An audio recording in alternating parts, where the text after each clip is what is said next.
Jonathan Larsen, welcome to the conversation. I appreciate you not only being here, but walking us through what is sort of an interesting, complex, only in the sense that there are many instances of it, kind of investigation that you guys did. Sure. So thank you, Mark. Mike Harriet of The Root and we collaborated on this piece, which was specifically kind of narrowly focused on a group of 10 officers who signed letters back in 2014 addressed both to Buttigieg and to other city agencies, raising flags about racism within the police department. And I should add that I spoke to people back in April. I went to South Bend last April and spoke to people about racism on the force. And even people who said, yes, they knew about racist cops, they also took pains to say that largely that is not the case with the police force. But the question obviously in the presidential race is, the racism that was there, what form did it take and what did Pete Buttigieg do about it? And with Mike from The Root, he and I reached out to some of these officers and we were not able to find any indication that Buttigieg responded to them, that the city responded to them in any official way, saying, we want to hear about what's going on and we want to hear your thoughts about what's happening. And there were 3 additional officers, not even among those 10 signatories, who had filed EEOC complaints.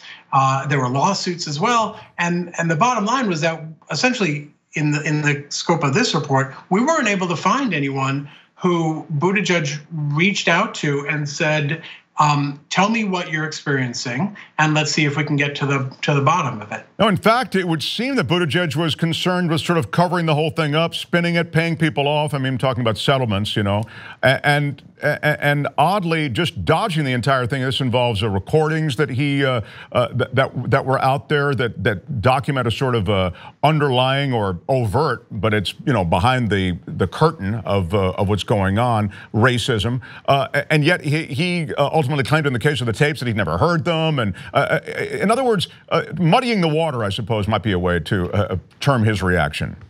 Well, the reaction to our reporting has been less muddying the water than ignoring the stream. But I will say that the campaign has told us, and they will tell anyone who asks, that they did implement a number of measures over the years to try to address issues of racism within the police department. Obviously, whether those measures were sufficient, whether they were executed appropriately, that's a matter of some debate. But in this specific case, these officers individually reached out and didn't get a response. And as for the tapes, we reported back in September, based on legal documents that the city has had, what was on the tapes. Now, there's no reason to think that Buttigieg is being anything less than honest when he says he has not heard what's on the tapes. But he has said, for instance, I don't know if I can legally even ask what's on the tapes. But in fact, his lawyers acting on his behalf, both as the mayor and as an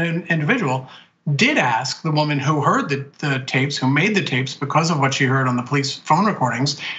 They did ask her multiple questions and she got answers. So the city has actually known, at least the legal department and Buttigieg's outside counsel, they've known for years what was on the tapes. Just because we're talking about the tapes and people may or may not be really up to speed on it. I mean, the piece is really great, and I hope that people will get up to speed on it. But let's go through, in the case of the tapes, just as we're talking about them, let's talk about what's on these tapes, why they are a radioactive part of this entire issue. So the tapes came to light in March of 2012 when Buttigieg, 3 months into his mayoralty, demoted the city's first black police chief, who had been there since 2007.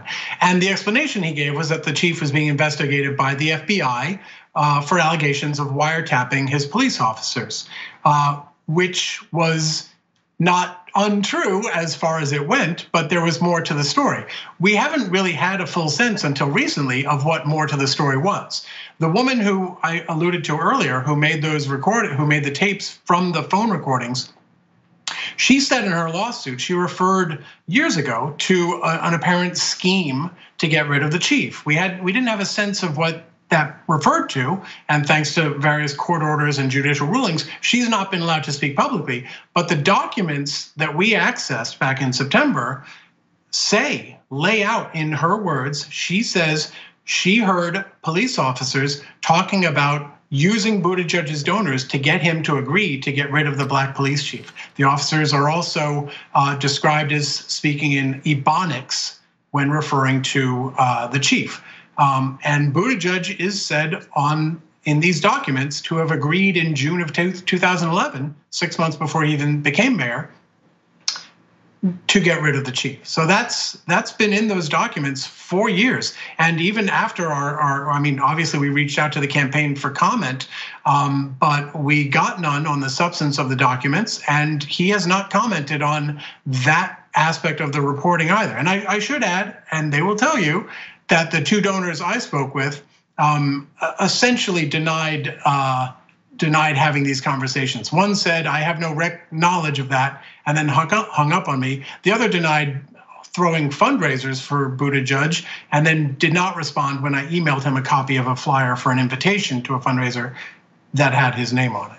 The city settled with the chief, Boykins, and that's that. And you can read more about the tapes and really how the entire thing was handled.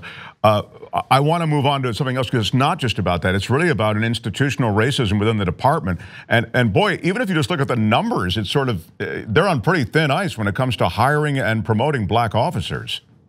Yeah, so just the raw data are not great in terms of the record. And Buttigieg, I think, to his credit, has acknowledged we couldn't get it done. But it's not just that diversity remained the same while he was mayor of the city.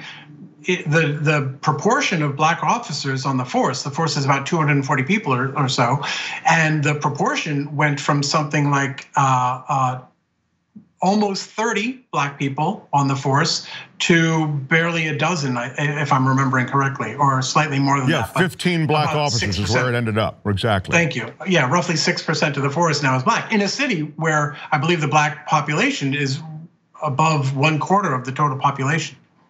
And it extends even beyond that. So those are the numbers. But when it comes to promotions, and when you outline quite specifically, I'm thinking of the shift interview that is undergone. It comes to very simple promotions that within the department. In other words, just sort of these things that would almost be a pro forma administrative process.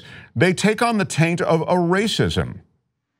Well, Mike and I have talked about this, and he actually did, I would say, a little bit more of the legwork on that end of things than I did. But a point that Mike will make, I think, is that it doesn't have to be individual racism. The fact that the system doesn't seem at the time to have been sort of engineered to guard against that kind of thing means that it's a lot easier for sort of old boy network dynamics to drive the hiring process. And so in an anecdote that Mike tells, I think this is what you're referring to, there was one black lieutenant who believed that there was an open lieutenant position on another shift, which would be a lateral position for him. He applied for it. None of the other eligible black officers applied out of solidarity with that lieutenant, thinking we'll apply for his position once it opens up. But no one apparently told the black officers that there were actually 3 lieutenants positions. So they ended up all going to white officers, and the response was, well, none of the black officers applied. Yeah, they weren't in the loop. They didn't know the full scope of what was going to be available. So it was things like that. And one officer actually told me, one of the ones who signed one of those letters, he said to me that Pete Buttigieg set the department back years when he demoted Boykins, because the improvements, or at least some of the improvements that Boykins made, were then rolled back. Now he spoke more favorably of the current chief, but the numbers still are what the numbers are.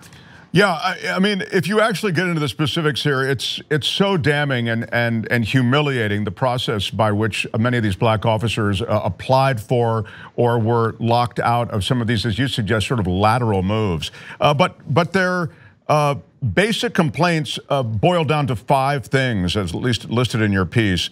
White officers regularly got promotions, transfers, and positions that were not publicly advertised to black officers. That's what we've just detailed.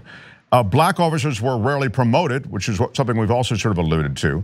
White officers were selected to fill temporary positions when the department's black candidates applied for the permanent positions. The white ones would already have an advantage because they'd already done the job. I mean, it's almost this bizarre catch-22.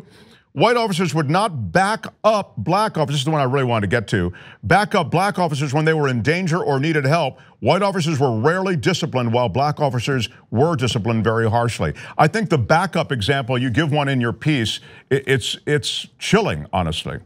So this was a story that TYT actually broke over the summer. It concerns Ron Teachman, who was at the time then relatively new to the position of chief. He was meeting with some of his top ranking officers, including on one occasion outside the station house, outside the police headquarters, with a black lieutenant. At one point, someone came in, reported there was an altercation outside involving a gun. The two officers were not together when this came in, so the black officer went outside to address the situation, and the white chief did not come outside until after it was all over. And this was a point of real contention. The black activist, a reverend who first raised this complaint, told the city council that he went to Buttigieg himself about it first and did not feel like he was heard. And that's why it led to the city council hearing about it. And eventually it made its way to an Indiana State Police investigation. And the former head of the Board of Public Safety, which has oversight over the police, told us that a city attorney claimed to have been fired by Buttigieg for failing to prevent the Indiana State Police investigation. And the Indiana State Police ultimately released a report which was secret. And the president of the Board of Public Safety resigned over the way Buttigieg responded to the report. Buttigieg characterized it essentially as exonerating the chief. And we obtained a copy of the report's summary and additional material from the report, which contradict the way Buttigieg described it publicly at the time. This is just great work from TYT and The Root. And Jonathan Larsen, thank you for spending a few minutes with us. We've really just scratched the surface. People say that, but this truly is an instance in which you should go to TYT.com and read this piece. And in its detail, you know, I was never drunk on Pete Buttigieg for a second, but I know that there is this sort of media drunkenness around him, and everyone owes it to themselves to take a look at this great reporting. Thanks, Jonathan Larsen. Thank you, Mark. 2 easy ways to follow the Young Turks. One is hit the subscribe button down below. Then you're a TYT subscriber. And second is ring the bell. And when you do that on YouTube, you're notified of our videos.